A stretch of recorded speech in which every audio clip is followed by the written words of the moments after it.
Stop the video feed, and when I stop that video feed, you should still hear my dulcet tones, but probably you'll be greeted with other visuals. So hold on. I'm going to go ahead and put you on the official hold. All right? Okay.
Now, once you've done that, you will be asked to complete a peer review form and then email it back to them by Thursday, February 18th. It's a little early, but I want everybody to have the opportunity to get that peer review assessment returned to them. Remember, as it says here, that peer review partner is counting on you to help them to revise and generate or create the best paper revision possible. Okay, now, what exactly are we sharing to with one another, and why? Well, here that explanation. So this is your peer review form, and we're going to read through it together. And as it says here, you're going to put your name here, and then the name of the author whose paper you're responding to. So I need both names on this form. Then I'm asking you to please type out your answers to each question under the question on this prompt, and then turn your responses or answers into a bold-faced print so that they're easy to distinguish from those questions. Try to make sure that you answer all of the questions completely, being as specific as possible. When you're making suggestions for improvement, be respectful and kind with your feedback. More importantly, make sure you point out things that are done well, as in addition to suggestions for how to improve the essay for the final draft.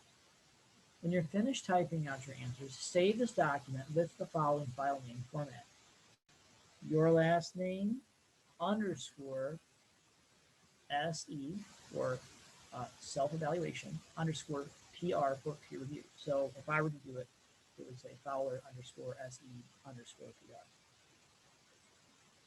Make sure you save your document as a .docx or .rtf file so both your peer response and I can open. Usually I give an extended option. Third option is a PDF. but I can't guarantee that your peer review partners will have PDF software uploaded on their computers to read that version. So I'm afraid this time it's going to have to be a .docx or .rtf file. Once you have uploaded the document to the Peer Review 1 Dropbox on Desire to Learn and emailed a copy to the person whose paper you responded, do that again no later than 10 p.m. on Thursday, which will be the 18th for us. So Thursday, February 18th.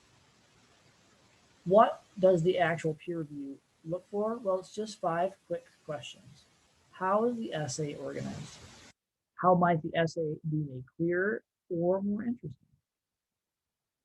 What significant challenge does the writer identify? And how did you know they'd identified those specific issues? If the significance wasn't clear, give the writer a suggestion or two for how or where to include these issues. How does the writer propose to address these issues? In other words, what strategies do they develop to respond to these ideas? 4, do you see any grammatical or formatting errors? There's a good chance that, after 20 papers, Mr. Fowler may have missed something here or there. So go ahead and check for what you believe to be grammatical or formatting errors. What about typos or missing words? Those aren't really errors, but I try to point them out when and if I encounter them, and I encourage you to do the same. If there are some proofreading errors, what types of errors should your peer response partner look for when they're revising? And of course, lastly, do you have any other questions or comments about the paper? So once you have completed this activity, you will have all the points necessary for the peer review self-assessment. Again, once you've completed it, just to make sure that we're all on the same page, let's see here. You would go back to Desire to Learn. Okay, you scroll up to the assignments page, and I'm going to switch real quick to the student view. And here you would go to assignments.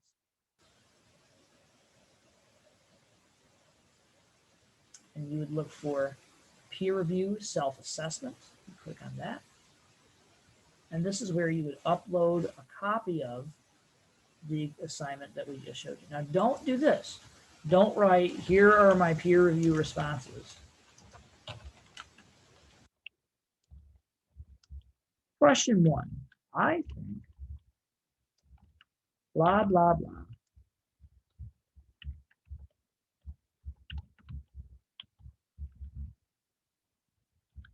Don't do that.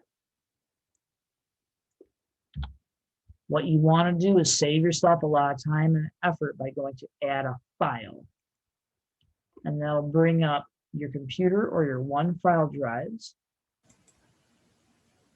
If on your computer, let's say you found your self-assessment essay response, right? You would click that. It would appear here, and then you click the add button. After you click the add button, you should get a message that says this was successful. But I'm not going to do that obviously here because I don't want to create a phantom file for myself. Okay. So those again are just the basic suggested ways to create this peer review. And how do I reach out to a list of students? Well, right here, use the class list link. And this is an email that shows you, hey, here are my fellow students. There are even a few who are online right now. So I could reach out to them and email them a copy of my paper so that I would have a little bit more ease of access to contact them. If this is too difficult for you, and I don't mean like you don't understand, but if this is emotionally difficult for you, what I want you to do is contact me as soon as you can on Monday, and I'll facilitate it for you. Now, shouldn't have to do that. You're all adults, but The world is what it is, and I will do my best to help you in any way that I can. Okay, we're going to move on today to more from Ready Player One. Specifically, we're going to talk a little bit about chapters 6, 7, and 8, which you should have read for the next week. Okay, let the hunt begin. Level 1, Chapter 6. Riddles, puzzles, and games. Let's see if you can solve some of these riddles. Number 1. If you look at the number on my face, you won't find 13 anyplace. Any ideas? Well, that's the easiest one. If you said a clock, you would be correct. Doesn't have the number 13 on its face. Feed me and I live. Give me a drink and I die. I'll give you a couple of seconds to contemplate that. Feed me and I live. Give me a drink and I die.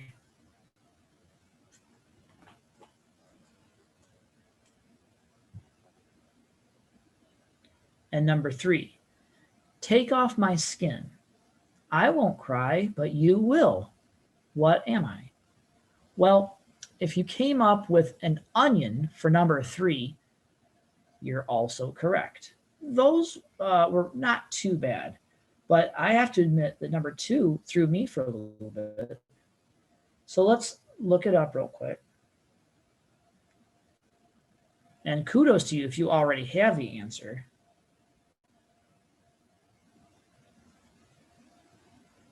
Okay, so here it is. Isn't Google wonderful?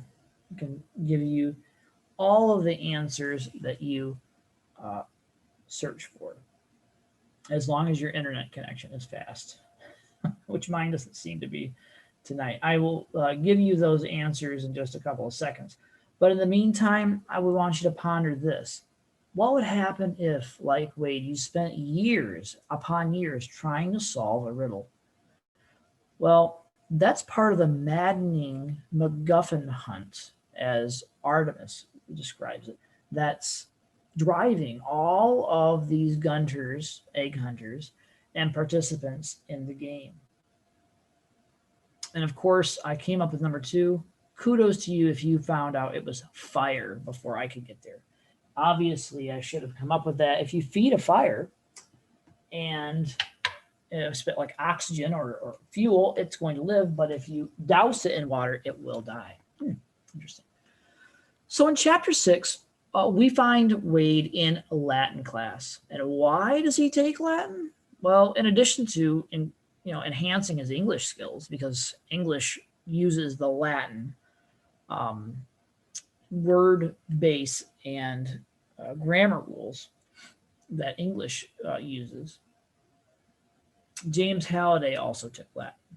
And so he would occasionally use Latin words and phrases in some of his early adventure games, as it says in the text. And Wade, of course, or Wade 3, as he's known at school, will do just about anything to gain more knowledge to help in his Gunter quest for the Easter egg. That, of course, includes poring over the Almanac, or the Gunter's Bible. Like the Bible itself, it's written and quoted in both chapter and verse. Wade wants to read the Almanac night or day in almost an obsessive fashion, whereas those who are dedicated to that particular faith, Christianity, they often read the Bible daily or perhaps multiple times per day. It depends on their level of interest and dedication. But despite how many variations, the King James Version, the New International Version, and others, it may exist in the Bible, most of them are, three-dimensional printed books. And that's also the case, at least for Wade, when it comes to his version of the Almanac, because he prints it out and stores it in a 3-ring binder. He has memorized certain passages until he feels he knows the almanac by heart. It's one of the first of many sort of allusions to how Halliday and his beliefs have over the years become sort of like a second religion or a primary religion to people. And we'll see other allusions to this. Allusions is Allusions, literary references, in other words, to the same idea. Yeah, wow, Mr. Fowler had a good time with this. So this is kind of an interesting couple of pages. 62 to 63 is just, as far as I can tell, like a list, really. Kind of where the whole writing scheme breaks down.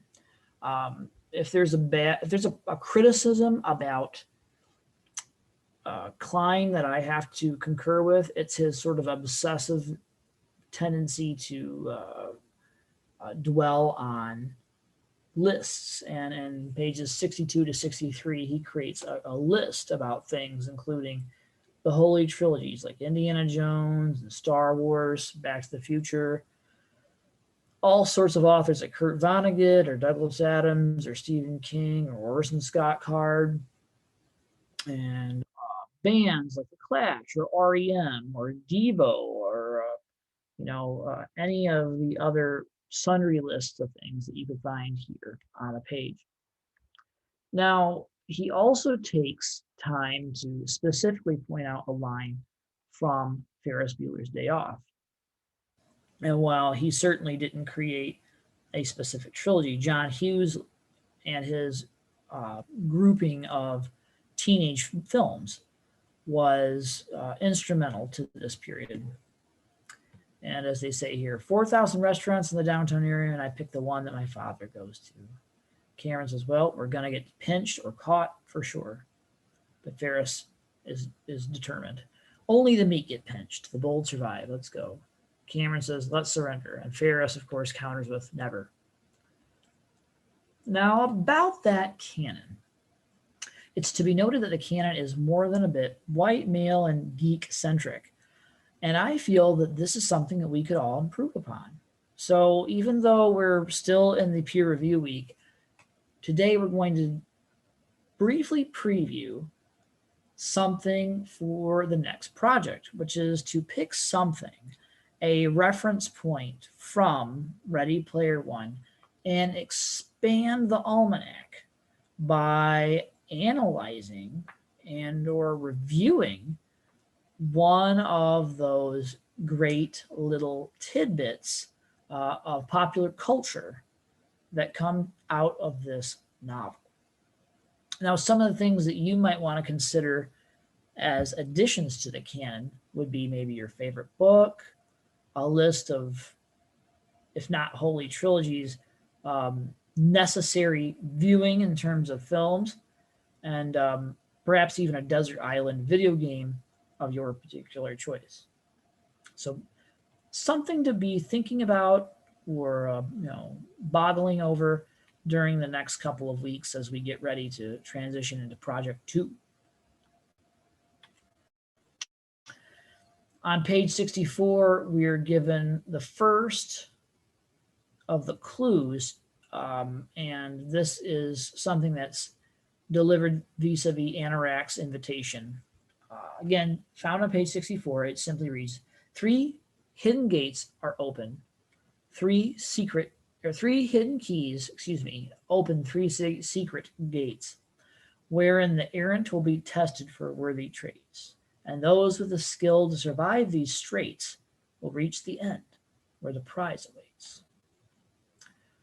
So the copper key and its hidden message are the stuff of a legend.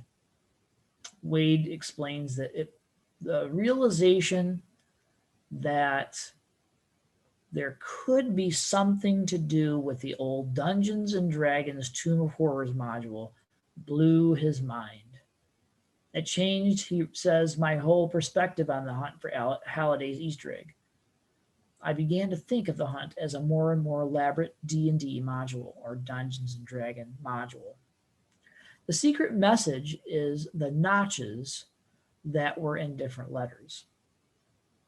When you put those letters together, and of course he only notices the notches because he took time to print out the almanac. And when you put those letters together, they formed a message. And the message reads thusly: the tomb of horrors in a tomb filled with horrors.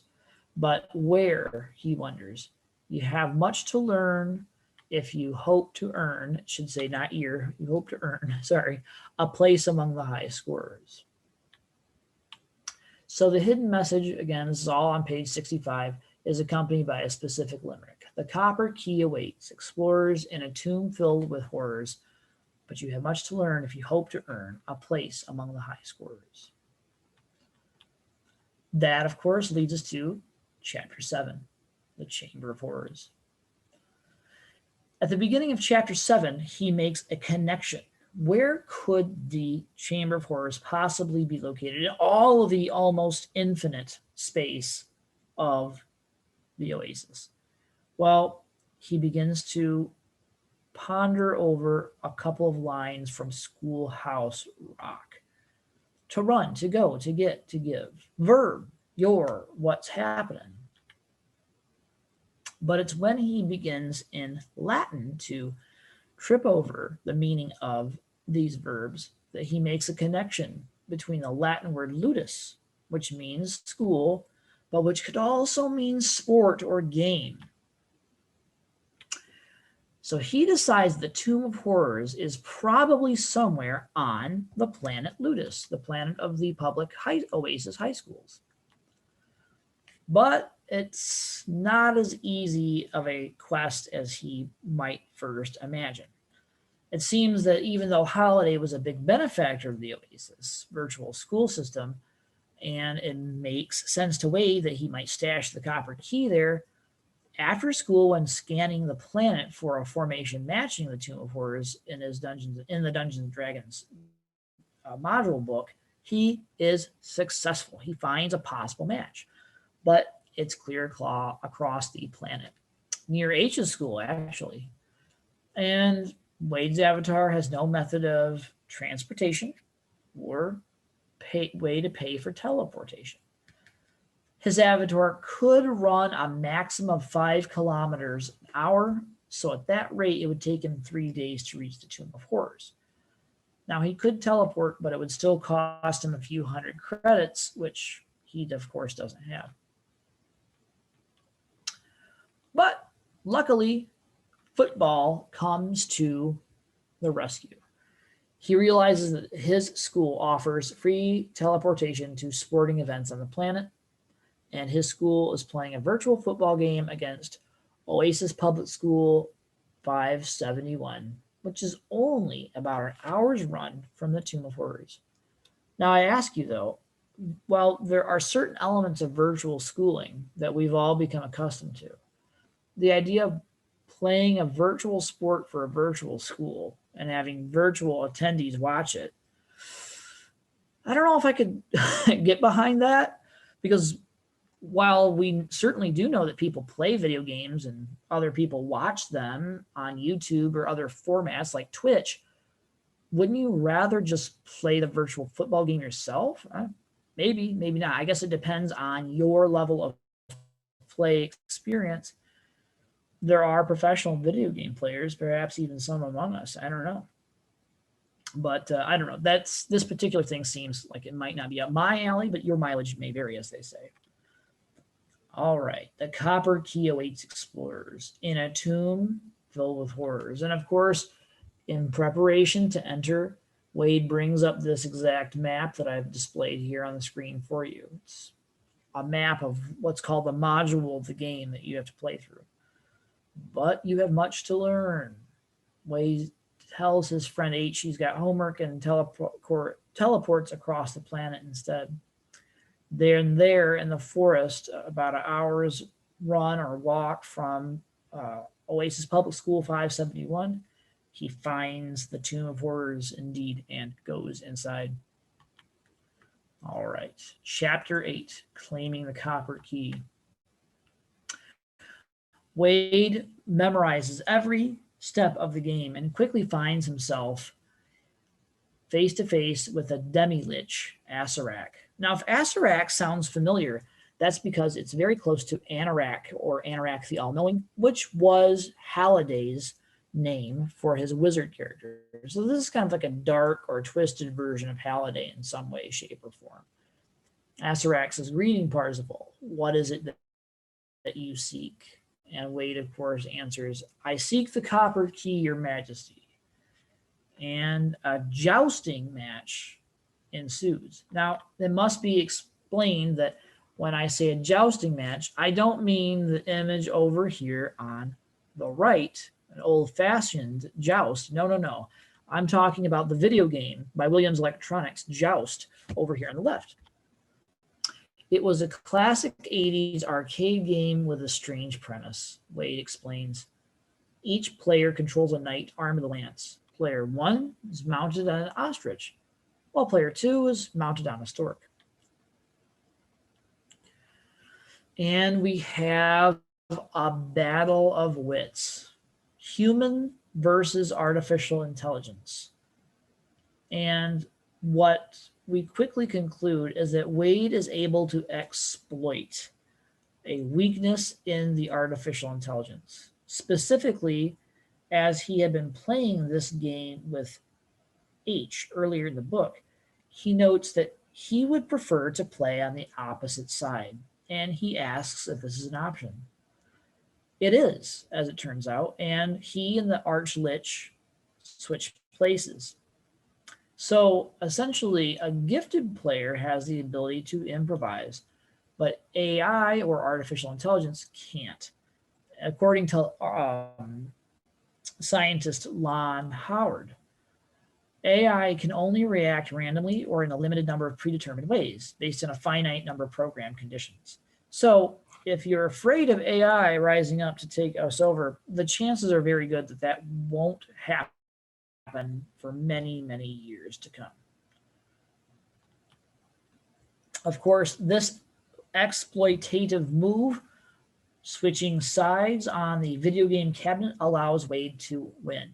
In addition to winning the copper key, he earns 50,000 experience points and moves from level 3 all the way up to level 10. More importantly, when he earns the key, he notices it is engraved with a specific message. What you seek lies hidden in the trash on the deepest level of Daggerath. Now, Daggerath is from the Elvish language, which of course comes to us from Lord of the Rings. But Daggerath is more important because he remembers a game called the Dungeons of Daggerath. And hidden in the trash is a reference to TRS, which sounds like the word trash, which is a kind of, from Wade's perspective, ancient line of computers made by Tandy and Radio Shack in the 70s and 80s. And the riddle again, what you seek lies hidden in the trash on the deepest level of Daggerath. So that means in order for Wade to be successful, he is going to need to search the Oasis for a TRS-80 model computer. But luckily, Wade, a devotee of the Almanac, and more specifically of James Halliday in general, knows exactly where to go. And we'll talk about the results of that search next time. Okay, stop that. And now we're going to move into something completely different. The first of a number of articles that I've assigned you to read that deal with some issues that you might take up as part and parcel of a lengthier discussion later in the semester. And the first piece here is called Ready Learner 1, and comes from author Sava Osvath, who is a doctoral candidate at the University of South Florida.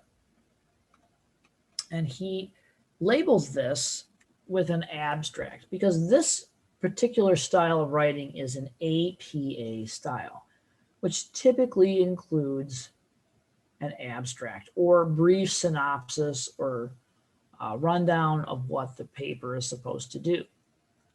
So he says, when the act of reading becomes a stimulus, it has the power to enact change within the reader and through readers. Adopting and using the methodological tools of autoethnography, personal narrative, and creative writing, I reflect and explore virtual or online education prompted by a personal reading experience of Ernest Cline's novel, Ready Player One. Cline's story offers a unique vantage point as well as a rich fictional vision through which I, meaning Sava Osvath, evaluates, contrasts, and reflects on virtual education. His goal here is to demonstrate how the reading experience of popular science fiction novel may shape, modify, and or even inspire the development of future online education. Now that's an issue that we're all living with currently. And when I created this, much of what has transpired over the last year and a half was still a fictional theory until reality forced us to explore some of these things. So I think this is a very pertinent and interesting potential topic for argument that you might want to engage with. I argue, meaning again Sava Osvath, that reflective reading combined with the reader's embodied creative acts, the composition of personal narratives prompted by the novel, and creative writing, addressing current problems inspired by the novel's fictional reality, lead to innovative ideas to foster the development of new paradigms. That means ways of thinking of things, not 20 cents, for the creation of better online learning management systems, LMS, like Desire to Learn, for example.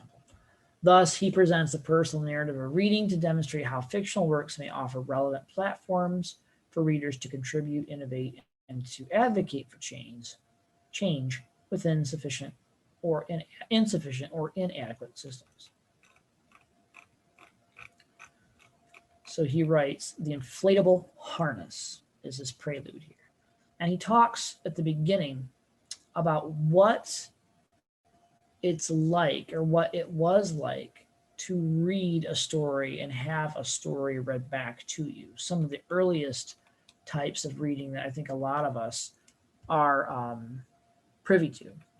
And then he asks the question, what is reading for? And he says, as far back as I can remember, my reading life was never reduced to a form of epistemological or need-based consumption. My engagement with stories pushed me beyond the purely intellectual or cerebral exchanges. The last word of a story or the closing of a book rarely signal a true terminus.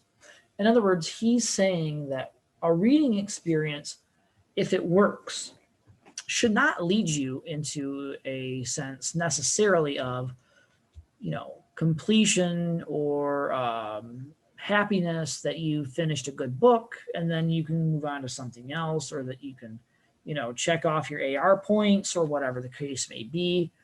But rather, he says, a true stimulating reading experience has you thinking about what the text was trying to say, or has you imagining different ideas or ways to reflect on that text, meaning that you take a text and carry it with you beyond the initial reading.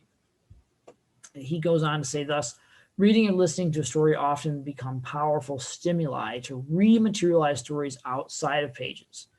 The act of reading has been inseparable from the question, what should I make, literally, of the story, or out of my encounters with character, events, or fictional places? He goes back to these times when he spent as a child with his mother, and he said, for according to her, whenever she read a story, my usual reaction was to gather my box of crayons or pencils or other available art supplies, and then begin drawing, molding, or constructing his own versions, inventions, or alternative continuations of the stories that she had originally shared. Right? This fits what they call in the toy industry play patterns, right? Whether you're talking about Barbie dolls or G.I. Joes or anything in between, Pokemon cards, etc., you build off of the original story when you're a young child. That's called creative play. If you were at a school that was fortunate enough to have a budget that allowed for you to have costuming in your school system. I have substituted a number of local school systems, and one of the things that's a new and innovative change since I was a young lad was there is the fact that they now have these like costumes, like little fireman or chef or doctor costumes that you could wear and create as a means to enhance the playtime within a kindergarten class. I thought that was very interesting. But he says as he grows older, he kept up with this active transformation with new tools and media like shadow puppets or Lego blocks or invention of making board games based on books and stories. Reading not only offers an experience, but supplied him with tools and materials to create from. And then he goes into a good reference point here. And I just want to pause for a second. He says, in an essay titled The Magic of the Book, Hermann Hesse likens the child's ability to read to a powerful talisman that allows readers to navigate through stories in ways that may lead to self-recognition and tangible or literal, actual achievements you can hold in your hand. Notice that here, because he's going to talk a little bit about or synthesize or summarize some of the material that Hermann Hesse writes about, he cites the title of the book, and then he cites the author, Hermann Hesse, and then the year of its publication in parentheses. That is a standard APA citation. Now, if you wanted to go ahead and quote directly from the text of Hermann Hesse, then you'd also have to include a page number along with the quotations of direct text that you lifted out of Hermann Hesse's essay. Here, the title of the essay is in quotation marks because according to APA and MLA, as it turns out, essays, poems, chapter titles, articles, and song titles all are transcribed or written within quotation marks. Movies, books, epic poems, poems of more than 1,000 words, or books of the Bible are always written in italics. And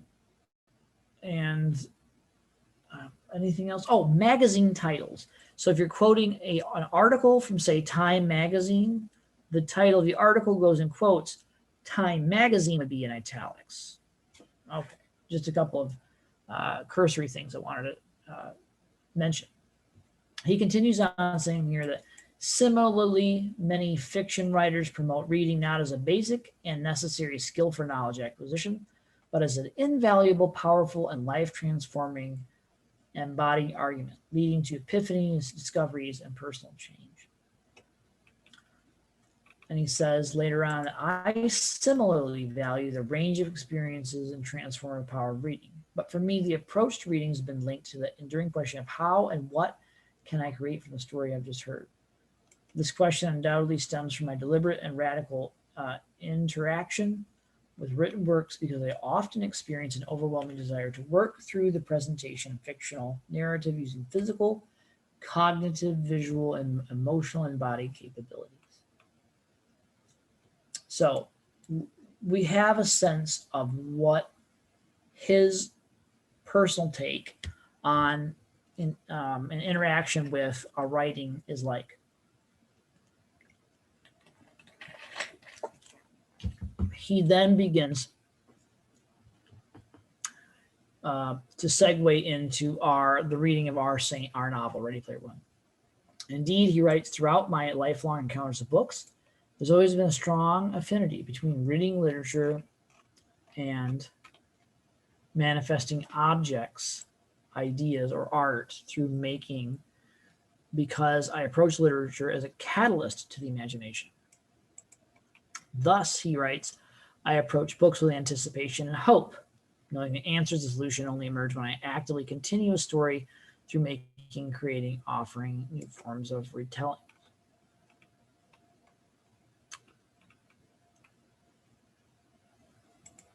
In the following pages, I share how my encounter with Ready Player One influenced my attitudes as well as my active role in the reshaping of contemporary practices related to online education.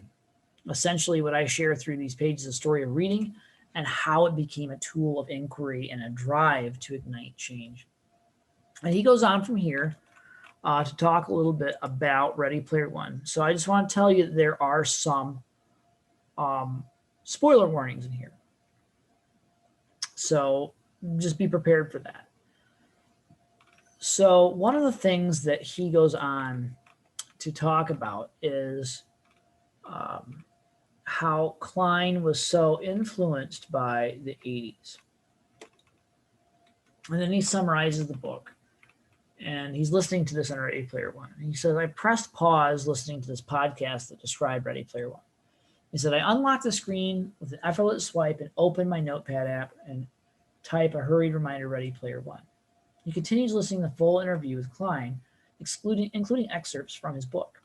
As soon as he gets home, he checks the online catalog for his local public library. Ready Player One is available, and he rushes over to check it out. He sat down in his favorite reading chair and turned on the old brass floor lamp, and with a steaming cup of tea, began to read. But he says, this is more than reading. I'm transported into my own forgotten past. Through Klein's references to the 80s, he's back in his childhood, back in his early life in northern Hungary. He travels on an old beaten passenger train going to a boarding school surrounded by fascinating characters and old friends. Similar to a magical spell, he's re-experiencing long forgotten moments and places up from his teenage years. And old memories are reflecting back from the pages in front of him, as if Klein's story is a magic mirror catching the light from a long forgotten world. Indeed, he says, I'm reliving a somewhat romanticized version of his past, but it's one that is alive and hopeful. It is as if I suddenly reestablished the flow of an electric current in a severed wire that supplied the necessary energy to animate my life and disperse the looming darkness outside of the pages. Reading and remembering becomes a tonic to ease the anxiety I feel as a first-year graduate student assigned to grade for an online course. As I am progressing with the story, I'm not only inspired, but more confident to purposefully engage with my students in an online environment as a helpful guide and teacher. His daring vision of an immersive, highly engaging virtual world, the Oasis, makes Osvath realize that his current situation as a novice online instructor is not just a trial by fire. In fact, he says it does not have to remain a dreaded, monotonous engagement with the digitized reading of ideas and questions and students' complaints. Rather, Klein's story is offering both the possibility and inspiration to transform his experience and to advocate for change.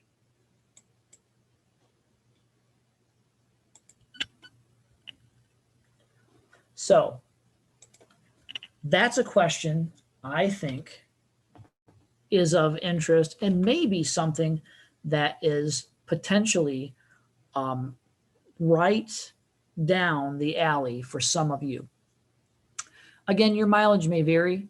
I hope you do take some time to read the rest of Osvath's article. It's not very interesting if I just throw an image on the screen and read to you, but I feel that I've probably piqued enough of your interest if this is something that you want to engage with as a topic. So then once you've read Osvath's Ready Player One, if you want to talk about the ways that Ready Player One and its version of online learning is similar to or different from our online learning today, and how you think that the situations like the COVID-19 outbreak has perhaps influenced or motivated teachers and students to think about education differently, and what you think the potential benefits of a completely online or even partially virtual education experience might be like in the future. this may be a topic that you could take and run with, and that you may want to engage with for the purposes of a longer paper. So some food for thought. I'd like to hear what you have to say about that, either in our discussion for this week or in the weeks to come. So if you have other questions or concerns you'd like me to explain a little bit more about Osvath and the article, you can always email me, but just read it yourself and see what you think about this idea, this concept. Is virtual learning something that is here to stay? Or is it just a flash in the pan that doesn't really cut the cheese, so to speak, or cut the cheese? Wow. Whoops. It really doesn't cut the mustard for us as a society. And in any event, please let me know how you feel about that. Last reminders. Number 1, check your inbox for the peer review. Read that material that I sent back to you, and then revise accordingly. Before you submit the final copy, though, I want you to take an original, meaning not edited by me, version of your paper, email that to a peer review partner of your choice, and then they'll hopefully send you a copy of their paper so you can complete the peer review worksheet. Then take the peer review worksheet and send that to the peer review self-assessment Dropbox so that I can take a look at it and give you an appropriate grade. And of course, send a copy to that peer review partner as well. Try to get that done by Thursday if you can, so that everybody has enough time to gather their materials and then start the revision process next week. Also, this week, I'm going to have you read the next couple of chapters in Ready Player One, which I believe is 9 through 11, or chapters 9, 10, and 11. So read those chapters and respond to your plans for the revision week, which is coming up in in a week from now. So not next week, not this week, but next week. Okay, that's all for today. Thank you so much for your time and your attention. Please continue to read, continue to think critically, and write the best papers you can. We'll talk sometime later this week. Take care, everyone.